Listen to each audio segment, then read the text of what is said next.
Hannah, this is your first targeting video. So the previous video was just getting him used to the clicker and that he can just hang around and do nothing and the click will happen. You're actually shaping him standing still really in that previous work, which is just a lovely thing to do. It comes along for free with charging the clicker up. So here we're offering the target to him. What I really loved about this video actually was a couple of comments from both you and your mum. I think that's really good. That I'd love to hear your thoughts as you're going along. If you pick them up on the video, that's absolutely fine. If you've got any questions, you know, definitely make them known at the time that you're filming, because sometimes after you've forgotten, you forget the little things that came along to, you know, sort of spark that question in the first place. So I really like that. I'm again thoroughly impressed with the calmness of both you and Marco and the really mature way that you're handling all this. It's fantastic. Again, some rookie errors that we can look at, but I'm really, really pleased with it as a start. Let's roll the video.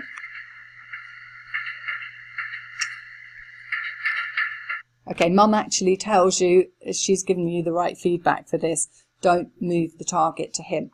If you've got a horse that's so disinterested, always very worried about the target, you would gradually be moving the target towards the horse. But Marco seems absolutely fascinated by everything in his environment, which is possibly why he feels the way he does sometimes.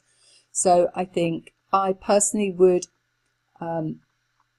not move the target towards him at all. I think he's already got this game. I'm assuming this probably wasn't the very first time you did it, because if it was, that's amazing, and he is going to be a fantastic horse to train.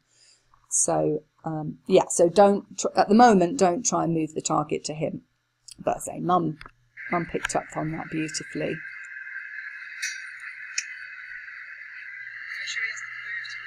Yeah, again, Mum mentioned there the him moving towards it. So it is super that even though she's filming you, she's actually picking up on it. I just mention again, your hands in the food. The click's a little more separate this time to the food, so maybe you're getting the hang of it a bit better now.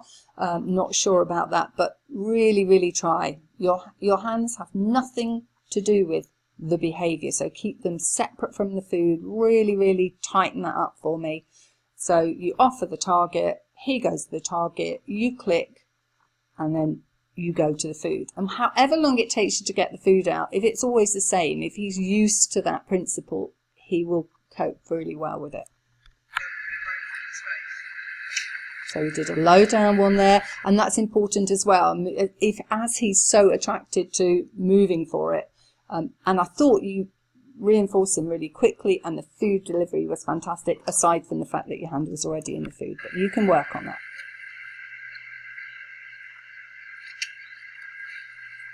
Lovely. So although the hand was in the food, you did a definite click and then feed.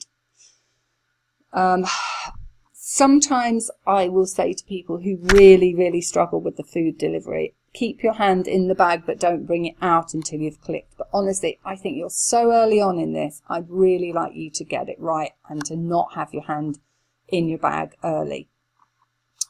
You will see lots of people doing it differently, but that's just my opinion from having trained lots and lots of horses and people over time, that it's much clearer for the horse if there are no other markers. So you are not giving any hints.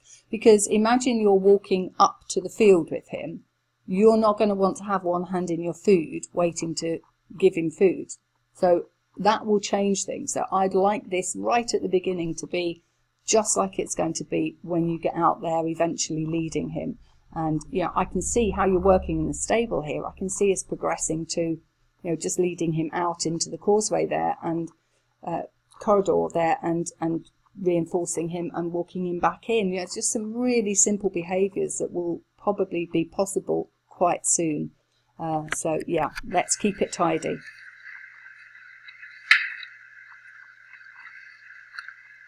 I think that is absolutely super, because he went to Hannah for the food.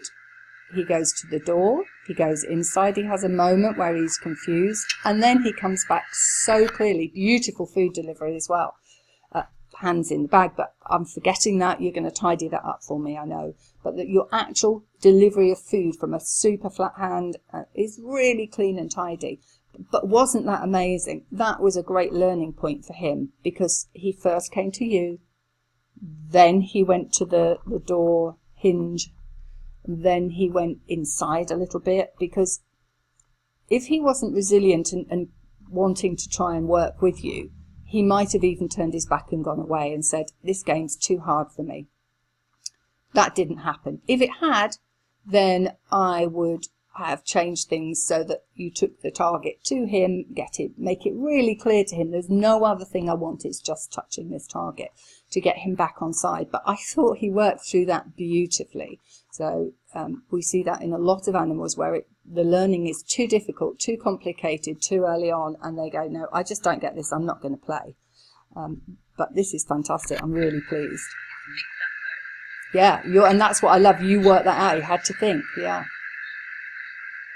So that's a typical rookie error, in that you were quite excited that even though he had to think about it, he managed it, and that makes me terribly excited, as you can tell anyway. But you lost focus, so try not to lose focus. Try, especially if you're being videoed, because you can look at it afterwards and go, gosh, wasn't that amazing to see how he had to think about it. So be in the moment with him, because he gets then to exhibit lots of behaviour before he touches the target, because you hadn't prepared and got it there ready. He's ready to go, okay, maybe I come to you, and then you're trying to get the target in front of his nose some way to get him to go to the target. So it's not a nice clean circuit of training. So yeah, that's something to think about. But a lovely touch nevertheless. I'd be offering it now, so that he doesn't. So you need to be careful, because this little thing he does with his head going back to the door, he might be adding that on to the behaviour, so that he thinks, I have to move my head here, then she offers me the target, and then I touch the target. So it might seem like you pump food in quite quickly at the beginning. Don't worry about it. It's what's known as a high rate of reinforcement. So that is well, I'll time one for you. So that might be offer the target, horse touches the target, click, feed. Offer the target, horse touches the target, click, feed. Offer the target, horse targets, click, feed. So it could be as quick as that. Don't worry about it. We're just at the beginning trying to tidy up that the horse doesn't think there are any other behaviours he has to do to make this work. So again, there I'd be offering the target a bit earlier. Yeah, lovely. I mean, it's really super training, Hannah. I'm so impressed. Again, I'd be offering it before he does that little thing to the door. Can you see how that's creeping into being a bit of a behaviour? So now I'd offer the target, because then he wouldn't be able to go back to going to the bolt or the, I'm not sure whether that's the catch or what, but I can see he uses that area a lot. That it's fairly well rubbed, so that could be him. So we'd just like to draw him out of that little habit. I am super pleased, as you can hear from my voice, about all this. I'm really impressed with how well you've done, and I think Mum helping you is fantastic. That's really working well. Tidy up your food, no handed bag. Don't let him go too long. You can expand it later. You know, if you've got a second between behaviours at the moment, next time it can be 2 seconds, 3 seconds, but years ago, we used to let them just figure it out. Give him 5 minutes, he'll work out wanting to touch the target. But now, you know, in the last 10 years, we've much more come around to understanding that the emotional aspect of it for horses can be quite draining and quite frustrating, and that you don't learn when you're like that. So we tend to make it dead obvious.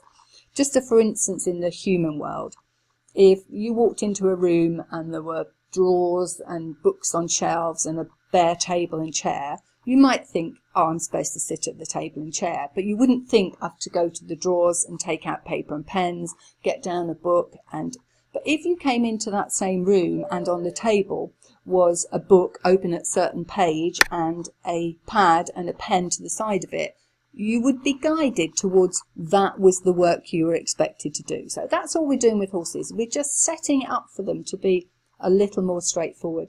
I'm really liking this. I think I'd like to see you do a couple more practices on it with a slightly higher rate of reinforcement to stop him doing that little touch with his nose on the door.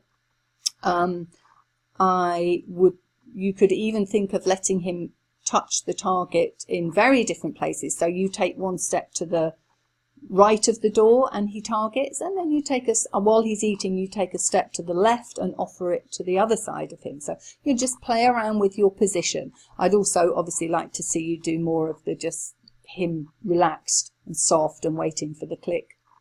We often call that don't mug me training. You know, it's just about him learning that him coming to you doesn't mean anything about getting the food. So I'll get these off to you now and hopefully see some more from you very soon.